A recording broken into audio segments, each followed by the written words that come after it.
16 million dollar ਖਾਲਿਸਤਾਨੀ ਪੱਖੀ ਧਿਰਾਂ ਨੇ ਦਿੱਤਾ ਇਹ ਆਮ ਆਦਮੀ ਪਾर्टी ਦੀ ਸਰਕਾਰਾਂ ਬਣਾਉਣ ਨੂੰ। नमस्कार दोस्तों, राजनीति जब सफ़ेद लिबास में होती है तो बहुत खूबसूरत लगती है, बहुत पावरफुल दिखती है, लेकिन जब वो नंगी होती है तो बहुत भद्दी दिखती है। और उस नंगापन के बीच जब नेताओं के चेहरे सामने आते हैं तो विश्वास ही नहीं होता कि हमने कभी उन्हें वोट भी दिया था। और सच में उनके चेहरे बहुत ही कुरूप दिखते हैं। कुछ ऐसा ही हाल है खालिस्तानी आतंकी पन्नू द्वारा लगाए गए केजरीवाल पर आरोपों को लेकर, जिससे देश दुनिया के अखबारों के पन्ने धू धू कर जल रहे हैं। सच्चाई क्या है ये तो कट्टर ईमानदार ही जाने, लेकिन आरोपों में भी इतना दम तो होता ही है कि वो पल भर के लिए किसी भी नेता को सरेआम सरेराह नंगा कर दे। वो नेता चाहे कितना भी रसूख वाला क्यों ना हो, वो नेता चाहे कितना भी बड़ा क्यों ना हो। अन्ना आंदोलन से निकले हुए कट्टर ईमानदार केजरीवाल जेल में हैं। जनता छाती पीट रही है कि क्या सारे आरोप ही गलत हैं, और क्या तुम ही एक सच्चे हो जिसे दूसरा भगत सिंह समझकर हमने वोट किया, उसके बारे में सारी बातें कैसे गलत हो सकती हैं, सारे लोग कैसे गलत हो सकते हैं। कवि कुमार विश्वास का दर्द भी कुछ वैसा ही है। पंजाबियत एक भावना है पूरी दुनिया में। ऐसे में एक ऐसा आदमी जिसने एक समय में मुझे ये तक कहा था, जब मैंने उसको कहा कि ये जो फ्रिंज एलिमेंट हैं, जो अलगाववादी संगठन है, जो खालिस्तानी मूवमेंट से जुड़े हुए लोग हैं, इनका साथ मत ले पिछले चुनाव में। और उसने कहा था कि नहीं हो जाएगा, चिंता मत कर। और कैसे चीफ मिनिस्टर बनेगा तो उसने उसका फार्मूला भी बताया था कि ऐसे ऐसे भगवंत को और फुल्का जी को लड़वा दूंगा और मैं पहुंच जाऊंगा। और आज भी वो उसी पथ पे, मानो मत मानो, और नहीं भी है तो वो पपेट बिठा लेगा, कोई कुछ कर लेगा वो कुछ काम।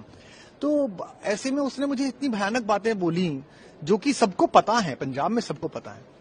कि एक दिन तो मुझसे कहता है कि तू चिंता मत कर, या तो मैं एक स्वतंत्र सूबे का मुख्यमंत्री बनूंगा। और मैंने कहा ये अलगाववाद 2020 का रेफरेंडम आ रहा है, पूरी दुनिया फंडिंग कर रही है आईएसआई से लेके और बाकी अलगाववादी ग्रुप। तो कहता तो क्या हो गया, तो स्वतंत्र देश का पहला प्रधानमंत्री बनूंगा। मतलब जिस आदमी के थॉट में इतनी ज्यादा अलगाववाद को लेके वो होगा किसी भी कीमत पे बस मुझे सरकार मिले। कुमार विश्वास की बातों पर पहले विश्वास कर कार्रवाई की गई होती तो आज खालिस्तानी आतंकी गुरपतवंत सिंह पन्नू की बातों को लेकर ऊहापोह की स्थिति नहीं बनती, जिसने यह कहकर देश दुनिया में चमगादड़ नेताओं को अपने अकाउंट चेक करने पर बाध्य कर दिया है कि 2014 से 2022 के बीच खालिस्तानियों ने आम आदमी पार्टी को $16 मिलियन यानी 133 करोड़ रुपए की फंडिंग की। आतंकी पन्नू ने दावा किया है कि केजरीवाल ने खालिस्तानियों से मुलाकात में 1993 दिल्ली ब्लास्ट के आरोपी आतंकी देविंदर सिंह भुल्लर को छोड़ने का वादा किया था। केजरीवाल पर इस तरह के आरोप पहली बार नहीं लग रहे हैं, बल्कि केजरीवाल के खालिस्तानियों से मिलीभगत के आरोप पहले भी लगते रहे हैं।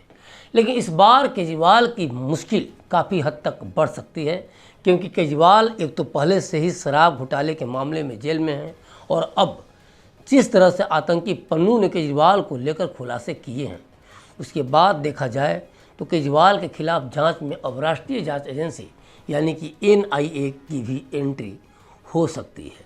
पन्नू ने सिर्फ केजरीवाल के खालिस्तानी आतंकियों से रुपए लेने का ही नहीं, बल्कि एक और चौंका देने वाला खुलासा किया है। पन्नू ने बताया है कि 2014 में अमेरिका के न्यूयॉर्क में खालिस्तानी आतंकियों से मुलाकात केजरीवाल ने की थी और आतंकी देवेंद्र पाल सिंह भुल्लर की रिहाई का वादा किया था। खालिस्तानी आतंकवादी पन्नू ने एक वीडियो में कहा कि अरविंद केजरीवाल खुद को ईमानदार हिंदू कहते हैं, लेकिन वह बेईमान हिंदू हैं। जब 2014 में उनके पास सत्ता नहीं थी, तब उन्होंने अमेरिका आकर न्यूयॉर्क में खालिस्तानियों से वादा किया था कि अगर उनकी सरकार बनी तो प्रोफेसर देवेंद्र पाल सिंह भुल्लर को 5 घंटे के भीतर छोड़ दिया जाएगा। पन्नू ने केजरीवाल पर वादा खिलाफी का आरोप लगाया। पन्नू ने कहा कि भुल्लर को तो नहीं छोड़ा गया, लेकिन खालिस्तानियों की बात करने वालों को पंजाब में भगवंत मान की सरकार रोक रही है। जानकारी के लिए बता दूं कि भुल्लर 1993 में हुए दिल्ली बम धमाके का आरोपी है और जेल की सज़ा काट रहा है। केजरीवाल को लेकर ये बातें सिर्फ पन्नू ने ही नहीं कहीं, बल्कि कुछ और ट्वीट्स हैं जो केजरीवाल को लेकर सनसनीखेज दावे कर रहे हैं। इसी में से एक हैं डॉक्टर मुनीश कुमार रायजादा। मुनीश भारतीय लिबरल पार्टी के प्रेसिडेंट हैं। आम आदमी पार्टी की स्थापना के शुरुआती दिनों में डॉक्टर मुनीश आम आदमी पार्टी से जुड़े रहे थे। पन्नू समय समय पर आरोप लगाता रहा है, तो एक बार उसके आरोपों पर सीधे तौर पर हो सकता है कि हम विश्वास न करें, लेकिन पन्नू के आरोपों के बाद जिस तरह से डॉक्टर मुनीस ने केजरीवाल को लेकर कई ट्वीट किए हैं, उसे पहली नज़र में खारिज करना इतना आसान नहीं होगा। जब 2014 में केजरीवाल न्यूयॉर्क यात्रा पर गए थे, तब वे ज़्यादातर समय उनके साथ रहे थे। उन्होंने केजरीवाल की यात्रा से संबंधित कई फोटो भी पोस्ट किए हैं। मुनीस ने ट्वीट किया है कि दिल्ली विधानसभा चुनाव जनवरी-फरवरी 2015 में होने वाले थे और अरविंद केजरीवाल को न्यूयॉर्क के कोलंबिया विश्वविद्यालय के छात्रों को संबोधित करने का निमंत्रण मिला था। उनके IIT बैचमेट राजीव सराफ आपके फंड को संभाल रहे थे। अरविंद 4 दिसंबर 2014 के आसपास दुबई के लिए रवाना हो गए।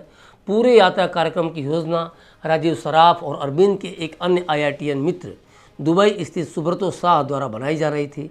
दुबई में सुब्रतो शाह के उनके ठहरने और कार्यक्रम की सुविधा प्रदान की गई। सुब्रतो शाह ने एक ईमेल प्रसारित किया।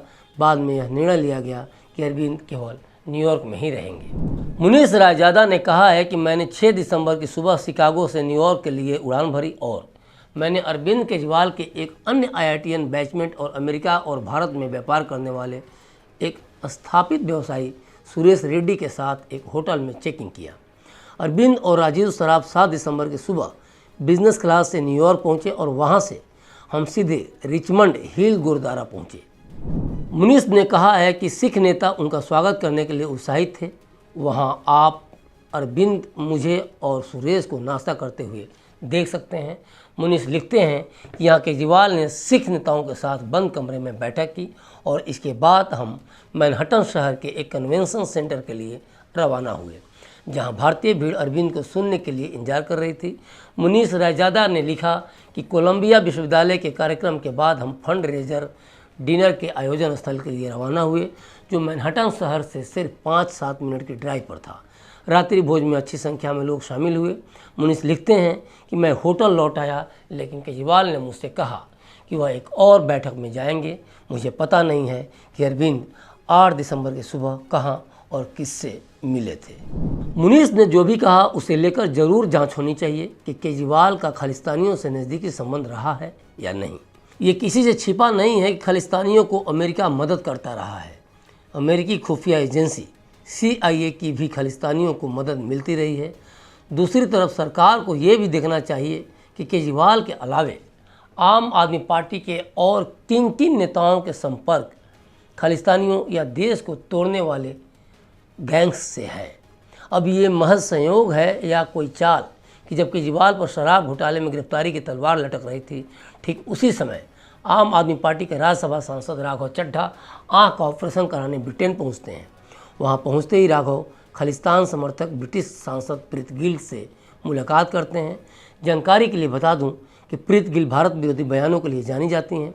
दूसरी तरफ आम आदमी पार्टी के अंतर्राष्ट्रीय संबंधों और फंडिंग नेटवर्क की जांच भी होनी चाहिए। अक्सर आरोप लगता रहा है कि केजरीवाल के NGO को फॉरेन फंड मिलता रहा है। फोर्ड फाउंडेशन की सालाना रिपोर्ट देखिए। NGO संपूर्ण परिवर्तन को एक ही साल में $80,000 यानी अब के हिसाब से 66 लाख रुपए मिले थे। खालिस्तानियों से हटकर अगर बात करें किसान आंदोलन के समय की, तो जानकारी के लिए बता दूं कि केजरीवाल ने भारत में हुए 2020-21 किसान आंदोलन के दौरान किसानों की मांगों को जायज़ बताते हुए केंद्र सरकार का विरोध और किसानों का समर्थन किया था। इस किसान आंदोलन में भारत के खिलाफ दुनिया भर में नफरत फैलाने का काम किया गया था और खालिस्तानियों ने जमकर इसके लिए फंडिंग भी की थी। तो सवाल ये उठता है कि क्या केजरीवाल ने इस दौरान खालिस्तानियों के कहने पर ही किसान आंदोलन का समर्थन किया था। अब बात पंजाब चुनाव की करते हैं, जिसमें आम आदमी पार्टी ने 117 में से 92 सीटें अपने नाम कर शानदार जीत दर्ज की थी।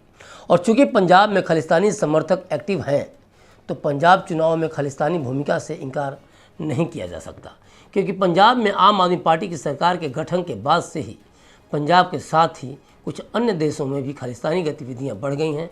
ऐसे में इस पंजाब चुनाव में आम आदमी पार्टी की जीत के पीछे खालिस्तानियों के समर्थन की संभावना से भी इनकार नहीं किया जा सकता, और ख़ास तौर पर तब जब भुल्लर को लेके पन्नू इस तरह की दावा करता है और वो कहीं ना कहीं समर्थन को लेकर ये दावा किया जाता रहा है। तो ऐसे कई सवाल हैं जिनका जवाब देना केजरीवाल एंड पार्टी के लिए आसान नहीं होगा। और सबसे बड़ी बात है कि इन सवालों का सीधा कनेक्शन देश को तोड़ने से है, वो चाहे फॉरेन फंडिंग की बात हो, भुल्लर की रिहाई का वादा करने या फिर खालिस्तानियों से कनेक्शन की बात हो। और ऐसे में पन्नू या मुनीस के बयान इस बात की तस्दीक भी करते हैं कि अब ज़रूरत है केंद्र सरकार को इस मामले में जांच कराने की, ताकि सच्चाई सामने आ सके और जो कसूरवार हो उसे सज़ा मिले, या फिर जो कसूरवार न हो उसे यूं ही बदनाम होने से रोका जा सके। तो अभी तक के लिए बस इतना ही। देखते रहिए क्लिक इंडिया और मुझे दीजिए इजाज़त। शुक्रिया।